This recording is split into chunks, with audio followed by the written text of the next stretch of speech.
parks or even to our school gardens. Okay. So did you notice the signboard like this one? Yes, ma'am. Okay. So keep off the grass. What does it mean? Ayan. So huwag daw natin tapakan ng damo or even huwag natin iwasan natin na matapakan. Ayan. So ang mga damo. So how do we determine the area of this signboard if the given dimension is 15 units to 10 units? Yes, Althea. To get the area of that signboard, we are going to multiply the base times height. So 15 units times 10 units equal 150 units square. Very good. So I'm glad that you already understand our past lesson. So let us hear Althea. Yes, clap again. So so let us move on to our next lesson. So it is the area of the triangle. Okay, so are you excited? Yes! Let us find out. So, I have here the board problem on the TV screen. Okay, who can read the problem? Yes, Kael. Ben is planting Bermuda grass in his triangular front lawn. He bought enough Bermuda grass to cover 25 square meters. What could be the best way for Ben to be sure he has enough Bermuda grass to cover the lawn? Okay, very good, Kael. So, Kael is very good in reading. So, let us give it yes, clap again. Okay, thank you, Kael. So now, what do you think the Ben is doing? Yes, Arcade. Very good. So Ben is planting Bermuda grass. Did you plant also to your front lawn? Yes, ma'am. Okay, what plants did you plant in your front lawn? Yes, Louie. Sampagita. Louie, nasa sampagita niyo sa front lawn. How about you, Max? Cactus. And your roses. Oh, how about you, Jen? Sunflowers. Ay, very good. How about you, Benard? Bougainvillea. And then Daniel? Okay, Santa, did you take care of all your plants? Yes, ma'am. Alright, how do you take care of your plants? How do you take care of your plants? Althea? I take care of my plants by watering it every day. Very good. So, by watering it every day. So, plants needs water. So, they need to water it every day. Okay. What else? How do we take care of our plants? Roslyn? Sometimes I put some fertilizer on my plants. Alright, very good. So, plants also need fertilizer. How about you, Adam? Sometimes I put. Ayan, so very good. So, is she sure to have exact amount of Bermuda grass? Yes. Yes, or why? Maybe already measure the exact area of the plant. Alright, very good. So maybe measure the exact area of this front lawn so that he can buy exact amount of the Bermuda grass for it. Alright.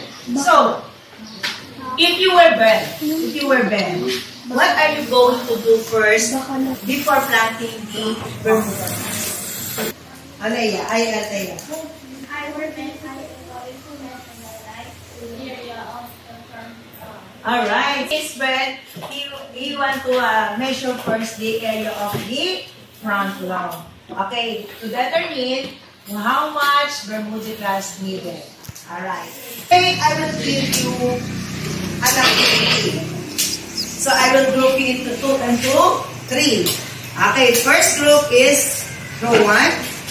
Second group is row 2. And the third group is row 3. Alright. So all you have to do is you are going to measure the area of this parallelogram. So I have here a parallelogram. So 1, 2, 3. So you are going to measure the base and the height. Okay. After that, you are going to find the area. I know you really understand how to get the area of the parallelogram. And after that, you are going also to find out the area of triangle. Okay, so if you notice, there are two triangles in each parallelogram. So you are going to find out the area of the triangle. Okay, do whatever you think will give you the complete idea for the area formula of a triangle. Okay, is that clear? Yes, ma'am. Is that clear? Yes, ma'am. Are you excited to do this task? Yes, ma'am. Okay, so this is the group 1. So I will give you color blue. Okay, and then group 2, and then group 3. Alright, so you may start your work. Okay, so you may go to your group leader and then do it your activity silently. Okay? Okay, please join to your group mate and then find the area of that parallelograms and triangle. Alright, so find the height and the base. And then what are you going to do if you get the area of the parallelograms to find the area of the triangle? Ayan, so try to measure the base and the length.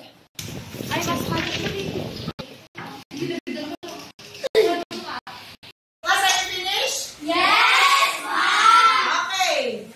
Group 1. Can you present your work here in the front? Good morning, classmates. This is parallelogram. The base is parallelogram 130 centimeter. The height is 130 centimeter. The base of this parallelogram measuring 130 an area. The height is also 130 centimeter. The area of this parallelogram is 16,900 centimeters square.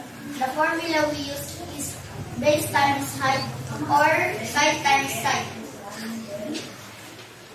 We get the area of triangle by dividing the area of parallelogram into 2. So 16,900 centimeters square divided by 2 equals 8,400 centimeters square. The formula to use is base times height divided by 2 or base times height divided by 2. Alright, very good. This is parallelogram measuring 6.5 meters and 4 inches. So the area of this parallelogram is equal to 26 meters square.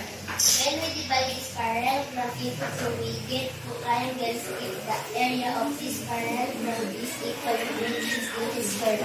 It means the area of each triangle is 26 inches divided 2 equals to 13 inches square or 13 inches square. Okay, very good.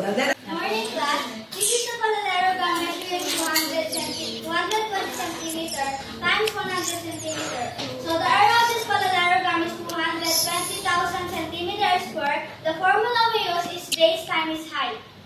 When we divide this parallelogram into 2, we get 2 triangles. When we think the area of each triangle is 1/2 base times height, so we divide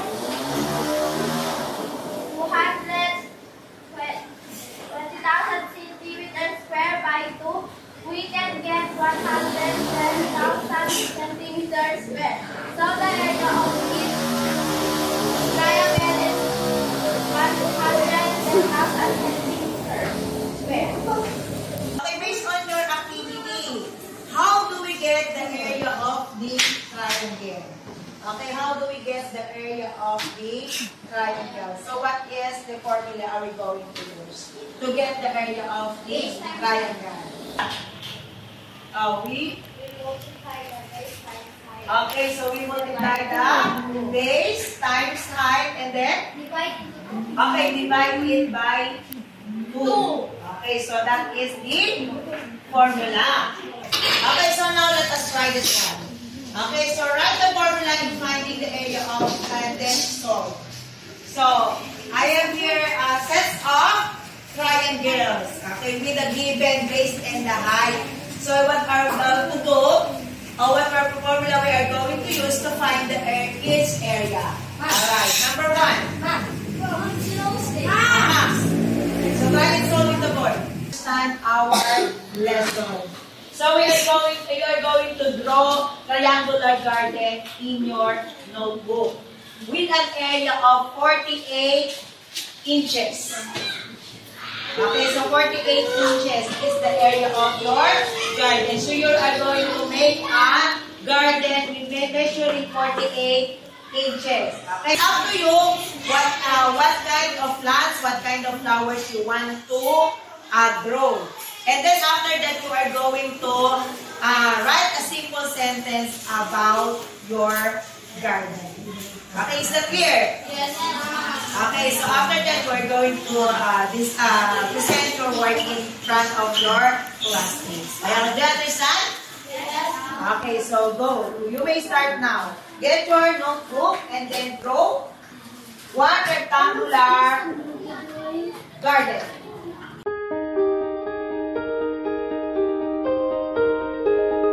This is my garden measuring 12 and 8 inches. I have colorful flower in my garden. I will always take care of my plants by watering it every day. I planted Mamela roses and sun and cactus in the garden. I always take care of all of them. I plant flowering plants in my garden. I always clean the whole area of my garden. All right.